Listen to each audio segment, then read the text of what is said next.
আগামী ত্রয়োদশ জাতীয় সংসদ নির্বাচনের এখনো দিনক্ষণ ঠিক হয়নি। তবুও নির্বাচনকে সামনে রেখে নানামুখী তৎপরতা চালাচ্ছে বিএনপি। কেন্দ্র থেকে তৃণমূল পর্যন্ত সংগঠনকে গোছাতে কাজ করছে দলটি। আগামী নির্বাচনে জয়লাভ করে ক্ষমতায় যাওয়ার ব্যাপারে আত্মবিশ্বাসী বিএনপির মাঠ পর্যায়ে নেতাকর্মীরা। তবুও কেন আসন্ন নির্বাচনকে চ্যালেঞ্জ হিসেবে দেখছে একাধিকবার রাষ্ট্র পরিচালনাকারী দল বিএনপি। দলটির ভারপ্রাপ্ত চেয়ারম্যান তারেক রহমান বলেছেন, আগামী নির্বাচন হবে জাতির জন্য কঠিন এক নির্বাচন।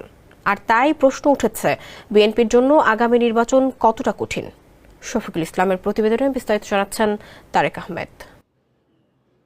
ডক্টর মুহাম্মদ ইউনূসের নেতৃত্বাধীন অন্তর্বর্তীকালীন সরকারের অধীনে সুষ্ঠু ও অবাধ নির্বাচনে গুরুত্ব দিচ্ছে বিএনপি। একমাত্র ওয়ালটন এসি দিচ্ছে 1 বছরের রিপ্লেসমেন্ট গ্যারান্টি। সেজন্য রাজনৈতিক মিত্রদের ধরে রাখা কূটনৈতিক